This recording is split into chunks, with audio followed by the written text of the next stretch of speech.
Hi, today I will be speaking and I'll begin with a story from Chris Gardner.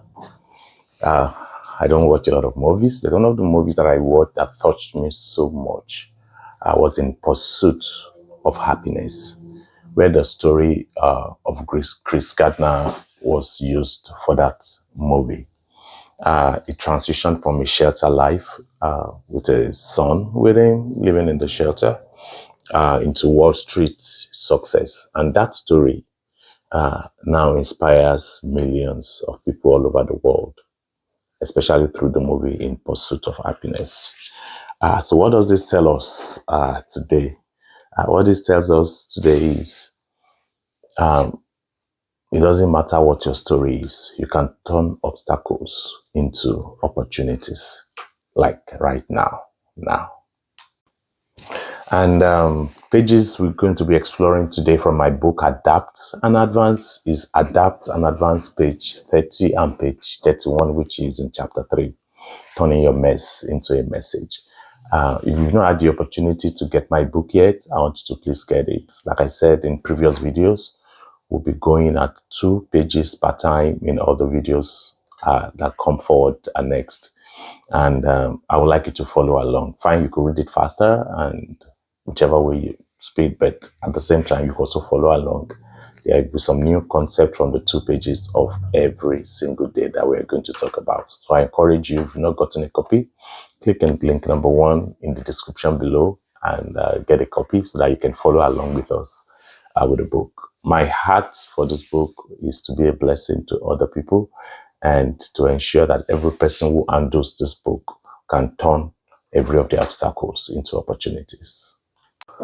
And today there's a Bible verse I would like to mention a little bit in the front. Today, 2 Corinthians 1 verse 3 to 4, which tells us that God, I'm paraphrasing now, God comforts us, those who are in trouble, so that we could use the same comfort we get from God's comfort to comfort other people who have similar troubles. What this is telling us is the challenges we go through in life, they are placed there so that when we get comforted by God through that challenge, we could use the comfort that we get to be a blessing to other people who are going through similar situations. And when you look at it this way, it helps you to understand that no matter what you are passing through, you can always overcome and be a blessing to somebody through it. And that's the number 1 point for today. What is number 2? Number 2 point is view your challenges or view obstacles as opportunities. And I want to say it clearly, God does not waste your pain. Your pain, see them as opportunities to do what? To grow, to adapt, to make meaning, or simply to adapt and to advance. So every obstacles that come your way, see them as an opportunity to adapt and advance. And as I was thinking through this paragraph this morning, I remembered, I'm typically not the kind of person that gets fired from a job. But I remembered the only time that I was asked to let go from a job, that was December 2018. Although I knew it was coming, but of course it still hit hard when it came.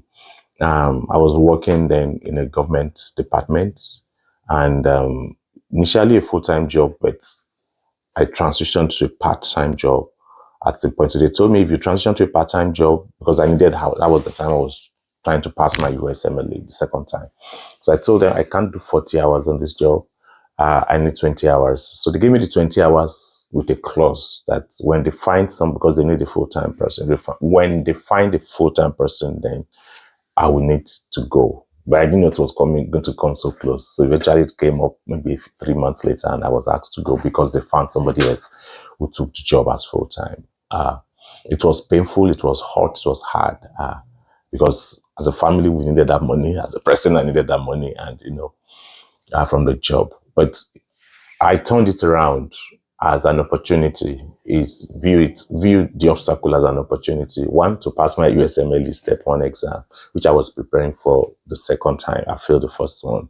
So I saw an opportunity in that. And apart from that opportunity, I also saw opportunities for many other things that came with it. So And eventually I passed the exam, and the other things that I also wanted were done that time. So number one, know what God says. Number two, view challenges as opportunities. And number three, take practical steps to find a personal solution. Take practical steps to find a personal solution to whatever you may be going through. And in the book, in this place, I talked about Pride exam, which I had 10th percentile in my PGY1, my first year of residency training in psychiatry, and jumped to 84th percentile. But of course, it didn't just jump because I wanted it to jump. I wish that was it. But no, I had to take practical steps to find a personal solution to it. The first step I took was to make phone calls. I called people who have passed the exam that I know in the past, friends or colleagues who did program in other, or who have completed psychiatry training in other programs. And I talked to them. How do people pass this exam? And they gave me secrets, what I can do, how I can learn the best strategies, how I can use the Q bank that is provided on the website I pay for, and all of that. I put all of that together, and it was able to help me to move from 10th percentile in my first year to 84th percentile in my second year, 92nd percentile in my third year nationally, and 95th percentile in my fourth year, meaning whatever I found worked. But I had to take practical steps to find a personal solution. So I don't know what you are going through right now. I want you to follow these 4 steps. Number one, know what God says, which I read 2 Corinthians 1:3-4. You can just pick that up. That whatever comfort I get from this, I'm going to use it to help others. Number two is view the obstacles as opportunities. Number 3 is take practical steps to find a personal solution. And then number 4 is scale up the solutions you find to help others. Eventually, you're going to find that solution. It might be something small, it might be something big, but scale up. Don't keep it to yourself. One thing I try my best to do is every solution I find, I make sure I share it with other people so that it can also be a blessing to them. So scale up. So after I found, for example, the example I gave in the book on page 31, this Pride examination. After I found a solution, moving from 10 to 84%, I didn't keep it to myself. I volunteered to the program that I want to teach Pride exam. Initially, to only the year 1 and year 2s. Then I was just going to year 3, so I wanted to stick with people lower than I am in hierarchy in the program. So I used the for them, and I saw a big result turned around in their in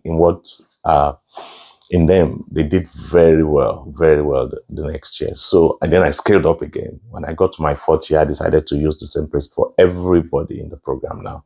1st year, 2nd year, 3rd year, 4th year, and we did very well.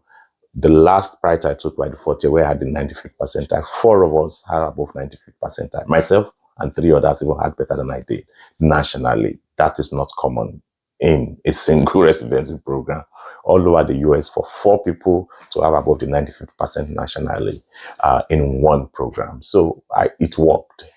So scale up and be a blessing to other people, even using whatever was a pain to you at one time or the other. So now we're in the call to action section, and the always 2 personal call to action. One for you as a person from this video. You may already know what you want to do based on this video, but in case you've not really made up your mind on one, I'm going to give us one, but I want everybody, that is take practical steps to find a personal solution. Look at that area of challenge that you might be going through. I want you to take a few minutes or even seconds or minutes.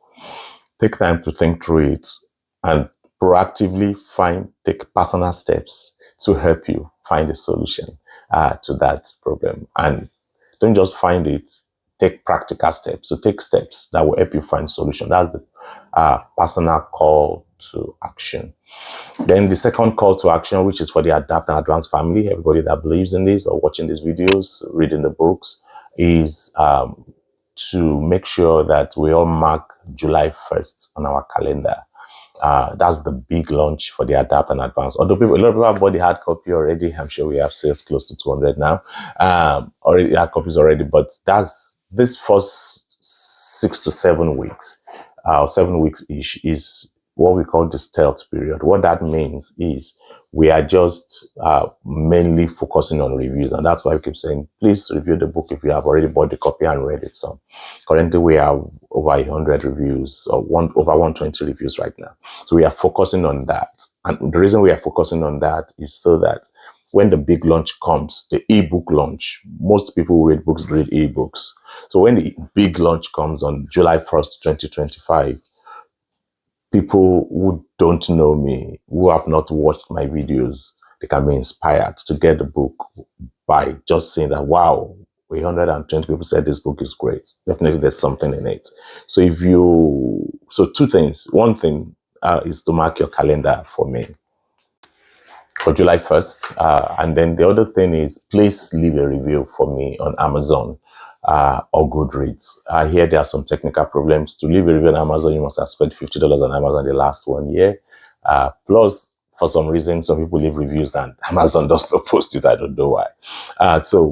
But please, in that situation, please make sure you go to Goodreads. And that's why typically in my description, I put three links. Number one link is to where you can get the book if you have not had the opportunity to buy one.